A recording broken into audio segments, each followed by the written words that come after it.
All right, everybody, welcome. You are listening to the Minding Mind podcast, where we live life with ease, connection, and permission to just be.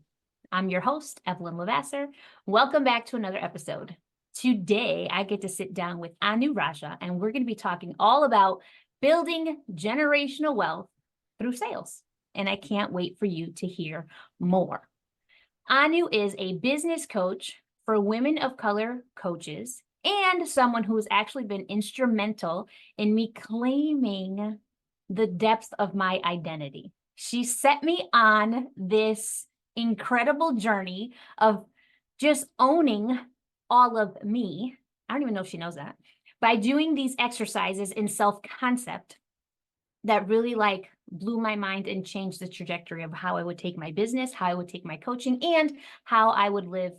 So before we get into this bomb-ass conversation, because you know it's about to be, I'm going to allow Anu to introduce herself, and then we'll get started. So Anu, whenever you're ready, tell the people all about you. And you just kissed my heart. Oh my God, I didn't know that. I really didn't know that. And it made me so happy. And you saw my big ass smile on my face. But hey, friends, my name is Anu, and I'm a business coach for women of color coaches. And I teach coaches, consultants all around the world how to create sales in their coaching business through actually finding themselves, healing inner child, and actually believing that sales is simple to make. Because when you do all the other stuff like mindset wise, strategy wise, sales is actually very simple to create in your coaching business. A little bit of background: I'm a South Asian woman, so my parents are immigrants from Sri Lanka. They flew and my dad came 1980s to Germany, but I'm actually born in Germany. So yeah, that's a little bit of background. I love it. I love it. I love it. So tell me, okay, now it's funny because our lives were a little bit parallel because you used to be a fitness coach as well, right? Yes. So how did you go from being into fitness to then telling yourself this is not where I'm supposed to be? Mm-hmm. You got into sales and coaching. What did that look like? Oh my God. So why I started, first of all, as a fitness coach, I had a bad breakup, like a bad breakup. And that actually hurted my confidence. I wasn't confident at all. And my siblings, they were then like, okay, you know what? Just come with me, come with us to the gym. Just see how it actually fits for you, if you like it. And that's actually how my fitness journey started. So after a while, I saw the immense confidence in myself.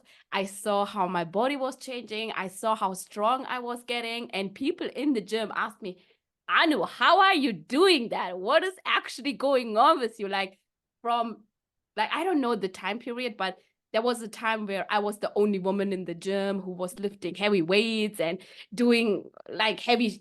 But also, I was actually at the time a student. So in that time period when my enthusiasm to fitness was growing, I was watching a lot of fitness influencers, and I kind of wanted to have that lifestyle as well. I wanted to have freedom. I wanted to have location freedom. Back then, I wanted to be an influencer, being sponsored by all those brands, travel around and getting paid. I was like, okay, that's kind of like the lifestyle I want. And I always had this mindset: if she can do it, I can do it too.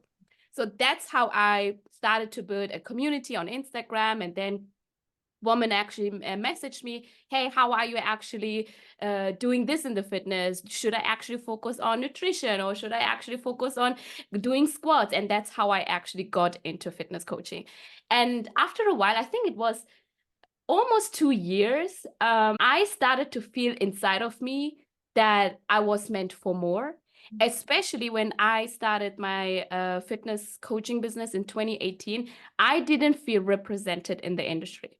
I was looking for evidence that I can make it as a South Asian woman in the coaching industry, because most of the time what I was seeing back then was white man. I mean, my first coach was a white man, and I wanted to be a representation for other South Asian women, or especially women of color, that if I can do it, you can do it too. Mm-hmm. And that's how my whole journey started. So how did you kind of figure out like the ins and outs of going from fitness to going into business, did you instantly say like, I want somebody to guide me, I need a coach in this area? Or did you start trying to figure it out on your own before you got cleared there? Like, what did you do? Oh my God. That was actually a decision that took me months to actually implement. So I built the fitness coaching business, and then I was, I was in a coaching and in a mentorship before, and I saw what you need to do. I saw how they are actually guiding their clients. But when I wanted to switch from fitness to business, there was a lot of imposter syndrome, a lot of stuff in my mind. Am I good enough? Like, I didn't hit six figures with my fitness business. I didn't. And I was ashamed of that. I was like, how can I actually turn from fitness into business if I didn't even hit 100K with my fitness business? But I made money. I changed people's life. I made multiple five figures. And I was like, okay, it's okay if I didn't hit six figures with my fitness business, but I changed people's life. I know how to do that. I have a degree in business. I worked as a digital marketer in a tech company, and I was having all these evidence, but still my brain was like, are you good enough? Will actually people pay you because you didn't hit six figures in your fitness business? But then I came to another coach, and she was actually looking over my Instagram, and she was like, hey, you are consistent. What you are posting is great. Let me help you to actually launch your business coaching program. And that's how I actually got into it. I love that because it's like, there's so many things that we define ourselves by, right? Like, how women, we're kind of programmed to think we have to look a certain way and fit a certain mold and do certain things. But then also you get into the coaching space, and all of a sudden there's this idea in your mind, and I don't know where it comes from, that you're not successful until you hit that six-figure mark. Exactly. Why is it that we can say lives have been changed? People left being with me and they're better for it, but I'm not successful because I didn't hit six figures. Where did that number even come from? Exactly. I don't I know. think it's because people in the industry, especially others, successful people say like, oh, how can you actually be a business coach if you didn't even hit six figures? I feel like it comes from that, but I see it like, if that is my passion and I want to be a representation for other women of color coach, and I did that for myself and I helped other clients to do it, it's actually my legacy to own it. Or not legacy, but I should be confident in how I am helping my people, and that I can help my people in an ethical and in a good way, not in a manipulative way, not like, oh my God, lying that I hit six figures in my fitness business. And that's why I'm transitioning into business coaching. I love it. So when you and I worked together, right? In my mind, I thought what I needed was a clear message, right? And I think that was part of the work. But what I also recognize more than anything else is that your business, your life, your relationships, everything about you can only grow to the extent that you're willing to accept who you are and what you believe is possible for yourself. So for me, yes, I'm a wellness coach, but my specialty is an identity. And I recognize that for other people only because you helped me recognize that for myself. And it was like through the small activity of doing the self-concept work, you had me write out like my limiting beliefs and then reframe them to be affirmations. And then I took those affirmations and I wrote out like a manifesto to myself. And I went as far as to record it on a voice note and listen to myself say the words to myself every morning and every night. And it was like, obviously there's more work that goes into it, reading, podcasts, everything that you're putting in your head, every feeding yourself is not just about food, right? Like I was feeding my soul for a long time. But I just recognize so much that the women that I work with feel lost. They feel ignored. They feel irrelevant. They feel like they have to take care of everybody else. And I just keep coming back to one thing, like none of us are lost. We're just buried under a bunch of other people's bullshit. So, right, like that identity work for me is removing all those layers of things that aren't even ours and owning who we actually are and what we actually desire without guilt or judgment. And I feel like you do a lot of that too in your line of work. Yes, So I do. tell me about like, how does that fit in? How does that like self-concept play into building your business and being able to actually scale it and grow to, you know, however you want to grow, not just six figures, however you want to grow? Oh, I love this question. Okay, so the self-concept work started when I had my spiritual awakening, Mm. because there was a point in my life I was hustling. I was straight after a new strategy. I was running after strategy. I was like, okay, this is not working. This is not actually getting me consistent leads, clients, results. I'm not happy. What's actually going on?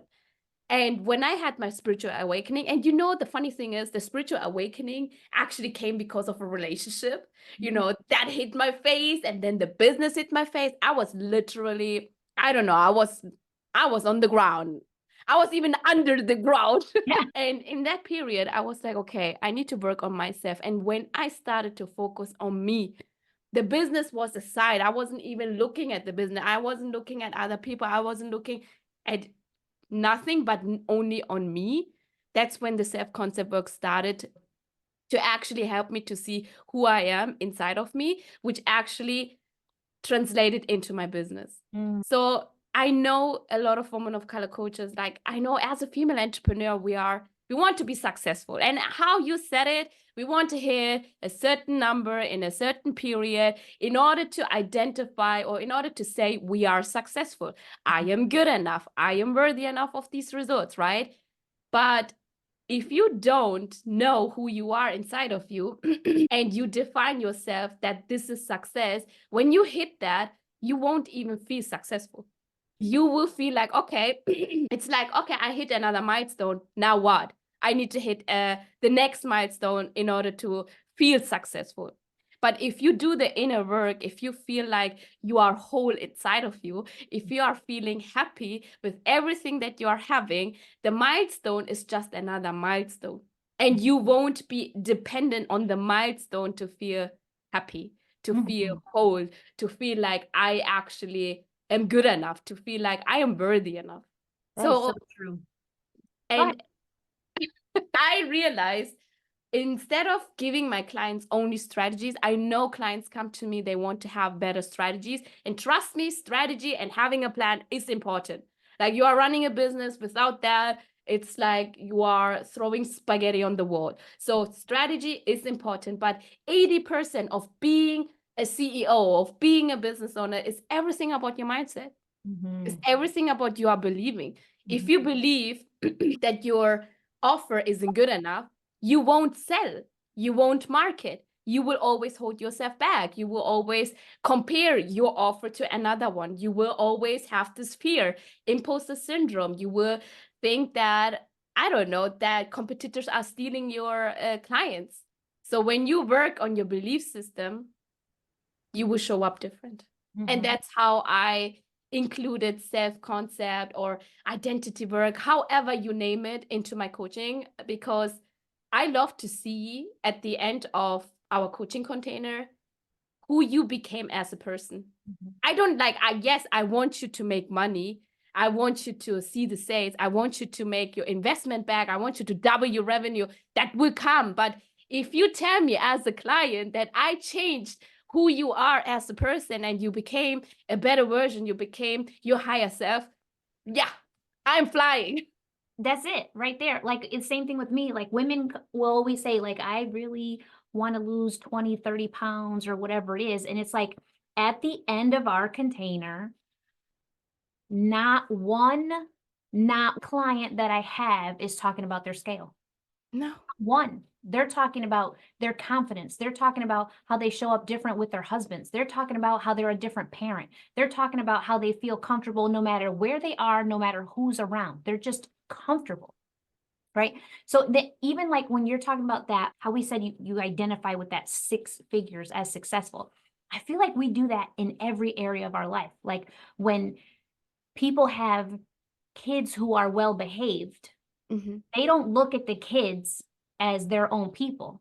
They look at them as a judgment of themselves. If my kids are well behaved, if they're getting good grades in school, then that means I'm a good mom. People say to me, oh my gosh, you've been married. Wait a minute. I've been married 19 years. 19? It'll be 19 years this summer. Oh, you're so lucky. That's amazing. You're so lucky. Nobody asks me if I'm happily married. To them, it's like a success that you stayed together. But nobody, are you fulfilled? Are you connected? Is your relationship strong? No, it's just about the time. Oh, so that's success. Staying together is success. Having kids who are well behaved is success. Hitting 6 figures is success. But all of those things keep you chasing validation from the outside. So if Exactly. my kid fails in school, I'm a bad mother. If my relationship doesn't work out, I'm an unworthy woman. If my business doesn't hit 6 figures, I'm a failure as a coach, right? This is a good one.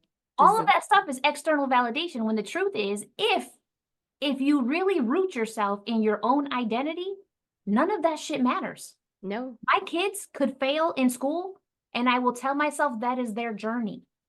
That is their path. I am here to guide them and help them learn for themselves. If my marriage doesn't work out, I would be heartbroken, but I would be okay, because without Armand, I'm still Evelyn. If my business is not at 6 figures, it doesn't matter. I'm impacting women all over the world. I don't care. I don't care, right? So that, I feel like that's the difference of defining yourself by things that other people have told us are the goal or the measure, or actually knowing like who the fuck you are. And as long as you don't know who you are and you don't work on your self-concept, on those belief systems, you will always seek out for external validation. Every time. Always. You will run after the next certifications because you don't feel good enough to sell. You don't feel good enough for, making money. I have clients like they don't want to raise their prices because like they felt like they are not good enough to raise their prices. They're like, I need to serve everybody. No, boo-boo. You can't serve everybody on the world. That's what your free content is doing. Like when we talk about business now, like your free content serves everybody, but your paid content should serve the one who are paying you. Yeah. And you need to ask money for that. How else are you going to eat? How else are you going to actually buy groceries? Right. You can't can't. pay your mortgage with hugs and kisses. You know what I'm saying? Like, you gotta make some money. Exactly. I love it. So tell me, when you feel like, when you start seeing that your clients embrace this like self-concept and identity work, how do you feel like they show up different in business? They are more confident. They are so certain, like you can feel the energy shift inside of them, how they are actually marketing their offer. And it actually starts in the delivery. Like if you are a good coach and you are delivering and your clients are getting results, the delivering is perfect. Like when you do the inner work and you are starting to believe that you are good enough and you start to believe that the work you are doing is good enough, you are actually marketing the offer in a way that, I don't know, I cannot even describe. Like it feels like you can talk about it all day, every day. And because of that, you will sell better. Because of that, your clients are also, they get the energy, they get the vibe. You know that there is a saying that says, even if it is online, even if the person is not in front of you, they can vibe the energy. They can feel the energy. If you are confident, do you believe? Like, do you believe in your offer? Are you convicted? Like, if you are selling a 4-figure offer and you don't believe that you can get your clients the results, I can feel that. I can feel that. So why should I actually invest in you? That's the question your clients are asking if you are not convicted about your own offer. And that energy, let's say you are not convicted that you get your clients the results, it will get on a sales call. You get on a sales call, you are like, yeah, hi, what's good? Like that's a whole different energy. But if you believe in your offer and you believe in yourself, you are high energy. And high energy doesn't mean like, for example, my high energy, you know me, Evelyn, I'm like, hey, what's good? But that's not high energy. That's not everybody has the same energy, right? Everyone shows their high energy in a different level, but still people can feel your energy if you believe in your offer. If you believe that I should pay you, or I shouldn't pay you 4 figures. I had someone say to me recently, when you talk about that energy, I had someone say to me recently, every time I speak to you, I feel myself peel off another layer and I get to just be. And I'm like, that's exactly what you're talking about. It's that energy. It's It's the that, safe space. yes, it's that I am so comfortable with who I am that I have no judgment for who you are.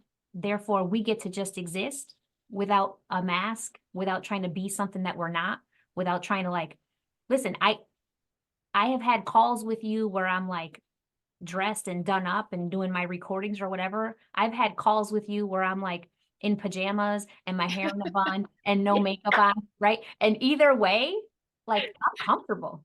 Yeah. I'm Yeah. just comfortable. And when it comes to sales, when you when you work on yourself and you believe that no matter what, you will get the clients, you are detached from the outcome. And this is so important, Evelyn. Like I was so attached. Like as everyone, I was attached to the outcome. I was like, I'm putting in the work. Where's my sale? Okay, I got the sales call. Let me close them. Oh, I didn't close the sales call. Oh my God, I'm not good enough. What was wrong? I'm a bad coach. And that was the ever cycle, right? But if you work on yourself, you know that your offer is good enough. You are detached from the outcome, means you can let the other person be who they are and create the safe space because you are certain that you will close them without pushy sales marketing, without like just be your authentic self. And this is what I want to give to my clients. Just be your authentic self. Show who you are and your values, who you are, your experiences. The person you are will attract the right people to you. And you don't want to work with everyone because not all money is good money. You should always choose clients wisely because not everyone should be in your container, especially in your proximity container. Especially when you are like, people think that coaching, I think some people believe that coaching is like unnecessary. It is a thing of privilege almost. But Definitely. coaching is, you have to hold a lot of like mental and emotional space for people. You give a lot of your time and energy into it. And if you're not fully aligned and centered and grounded, then it's heavy. It can get very heavy. So yeah, I mean, I think the identity work is about preserving yourself so that you could show up best, but also knowing that you have to discern who's in your vicinity because not everybody is coming to like, not just anybody is coming to sit in my space. Not anybody is hopping on a call and sucking the life out of my energy. No, ma'am. No, thank you. No, life is too beautiful. Okay. Life is too beautiful. Yeah, that's it. It's like, back then not I experienced, but I saw how people were getting all the clients, but then they also complained how people are asking for refunds or people are not showing up or people are complaining. And Evelyn, I never experienced that. And I am grateful for it, but I feel like I never attracted a client who wanted to just see how it is, who actually took all my energy, who wanted to have refund, like never. And I really questioned that. Like I was like, what did I do that I never experienced these type of clients? And I think it's really because I never accepted just because of the money. I was more looking, is this person going to succeed in my coaching offer? Are they aware enough to know that this is a coaching program where you also have to put in the work? Like I am your coach, I give you the strategies. I work with you in a certain level where I can give you like, okay, this is like consulting, like giving you the steps, but still it's your business. You have to show up. I think too, if like people could look at it as, even if somebody asked for their money back, even if somebody was like a difficult client to work with, every single situation you're put in is really just a mirror. Like, so then what is it that I need to do better for next time? What is it that I need to do different? Like, I've never had somebody ask for a refund, but I did have one client. Let me tell you something. The tea time, friends. Tea time, y'all. we're going to call it coffee time, but it's tea time. We had a weekly standing appointment. And like, I knew from our very first call, our intake went well. You know, the application looked great. We had our first call. We seemed very aligned. She seemed ready to do some deep work. We have our first call. She's in the car. She keeps checking her phone. She keeps looking at the time. And I got a bad feeling where I was like, ooh, very early, I knew that she wasn't committed. She was very distracted. She canceled our next meeting. She canceled our third meeting. So I reached out to her. And that's when I recognized like, oh, this is a boundary issue for me. I was not clear on my boundaries. So I reached out to her and I said, listen, this is what I'm seeing. And exactly what I said to you. You seem very distracted on our first call. You canceled our next two calls. I want to be clear to you that you will only get results if you put the work in. I am your guide. I am not responsible for your results. So I'm going to throw the ball to you. The ball is now in your court. I want you to decide, is this something that you're fully committed to? Or is this something that you don't want to pursue anymore? Because otherwise, there's no way that I can help you if you have one foot out the door. And I feel like that conversation kind of struck something in her where she was like, oh my God, you're right. I'm like self-sabotaging. And I'm like, 100% that's what you're doing. Let me know what you want to do about that. And we were able to pick it up from there. But those first three calls, I could have just sat there and been annoyed and pointing fingers at her. But I instantly had to say, like, Evelyn, you did not set any clear boundaries. You did not set clear expectations for what these calls were going to be like and the work that she was going to have to do mentally and emotionally, right? That's a you issue. Now be clear and see what happens. So I feel like, and even when you talked about kind of being thrown into working out at the gym because of a relationship, right? Like a bad breakup. And I feel like your relationships will always bring out the part of you that you need to work on. Because let me tell you, my husband is like, oh, he gets on my nerves sometimes. Like, I love that guy and I want to hug him and kiss him. And sometimes I want to put on gloves and fight him, right? But it is also things that trigger me about his behavior are a me issue. Evelyn, why did that trigger you? Evelyn, why are you reacting this way right now? Evelyn, what is it that you need that you are not receiving? Evelyn, why are you putting it on him? Figure it out, girl. And then talk to him from a clear head. It's so amazing that you say that triggers are there to actually show you what you need to work on yourself, not on the partner. That's it. On yourself. First of all, I also want to say, because of this one client, it's good that you set the boundary. You also don't want to, in a coaching relationship, you don't want to create a codependency relationship with your clients, right? Where you are deciding for them. What you did is so good because you put them into action and you ask them, what do you want to do? What's your decision? This is your life. This is your life. You have to decide. I won't decide. And this is good as a coach because we don't want to decide for our clients because then they would depend on us. Just imagine for every single small step, they're coming to you, what should I do? What should I do? And you are telling them, this is what you should do. This is what you should do. Instead of actually asking them, what do you want to do? What does your soul want to do? So phenomenal, Evelyn, phenomenal. Thank you. I think that I could take that approach because my old coach, and I actually coached for her, Jill Coleman, said something on a call once that really stuck with me. She said, you have to take your work very seriously, but you cannot take it personally. Like if you take everybody's results as your responsibility, and you remove the responsibility from them, you actually make their life about you.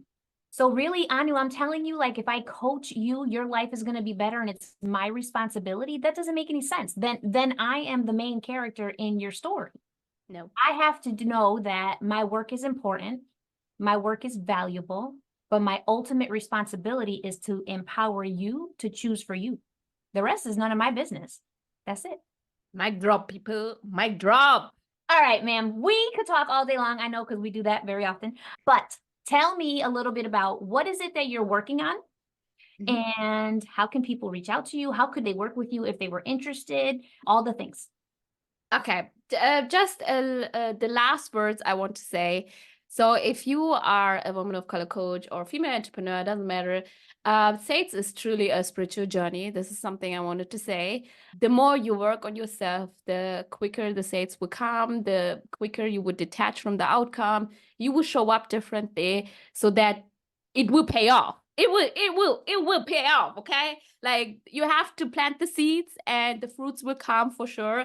Have a lot of faith. One thing I say lately is the most vulnerable thing I did in my life is really starting a business because I see how much I'm growing. I see how much I have to go deep, like deep into the healing season. Like I know when I started or in the early stages, it was surface level. I knew the words healing. I know, oh my God, I am self-sabotaging. But the work I am doing now is so different. It's so, I don't know. Sometimes, Evelyn, I cry. Yeah. I cry out of nowhere. I'm like, why am I crying? Like inner child healing and generational traumas, like breaking them. It's a lot, but I'm so grateful because I know because I started my business and because I'm vulnerable about that, I can actually really heal from inside out. Yeah. Yeah. I feel like that's the most beautiful thing about it all is being able to say, like, I'm healed, not I'm healed, like you're never done, right? No, Like never. I'm healing from the inside out. And it's just like to be you, right? To be you and accept you and to know you and to love you. Like other people can't help but to feel good in your presence, right? Like that's the thing about being a human being that wants to impact other people. You have to be comfortable with you so that other women could rise with you, right? Like we're not competing. No. We're not arguing. There's space for all of us. We can all be successful, but the things that you want the most are only available when you're ready to see you. Because if you don't do that self-concept work, right? Like maybe you could hit your six figures in your business. Maybe you are, maybe your bank account is overflooded. Great. If you're unhappy and self-conscious and uncomfortable and attracting people who stab you in the back in your life, is still a self-concept issue. It's still an identity issue. And at the end of the day, all we want is actually love Yeah. and feeling whole. I know I started this business because I never wanted to be broke again. As a student, I was broke. Like, yes, like for example, my family, we are not poor, but it was mediocre, like growing up, Yeah. finances were here and there, always hearing, oh my God, money is not growing on trees. What are you actually thinking, Anu? And I put that into my mind. Okay, I actually want to make so much money that I don't have to think about it. But now it's more like I want to enjoy my freedom. That's why I want to run this business. I know one day I want to be a mom just like you. I know that I want to enjoy this freedom, be a stay-at-home mom, being able to raise my kids, not actually worry about I have to drive, I don't know, 1 hour to my work. Like freedom, it's actually freedom. And ease and flow and like Ease. not easy. It's not No. easy. It's just you have ease in your day, like to wake up softly and to be able to fit in your workouts and to read and to meditate. Like people think that those things are extra, but I think those are the necessities. Like there's not going to be a day where I don't do something to care for myself. It's not going to happen. The same way I brush my teeth and the same way I eat, I'm going to do something that takes care of me, reading, meditating, walking, working out, whatever it is. It's that shift in I deserve it that makes everything else different. Yes, you deserve it. Yes, you are worthy. That's it. Evelyn, this was a good conversation. So good. So good. All right. Tell my people, where can we find you? Okay, so I am consistent with my email community. The community is called the Generational Wealth Builders. So join the community, learn everything about sales, building your business, growing your one-on-one coaching, and then transitioning into group. Also, a lot of mindset and self-concept work. So I will give you the link so you can actually put it in the show notes, right? They'll all be in the show notes. They'll know how to reach out to you so they can find you. I think you're mostly on Instagram, right? Exactly. Okay, so they can find you on Instagram. We'll link your Facebook too, just to be sure. We're going to link your email sign-up list. Yeah. And Or you can actually DM me a newsletter so that I can send you the link. perfect. Or DM the word newsletter for the link. Before you go, I have one question that I ask all my guests. Okay. My question is, in the Minding Mind community, we are all about minding your business, meaning not being nosy, but meaning to go in, to connect with your intuition, to focus on your instincts, mind yours.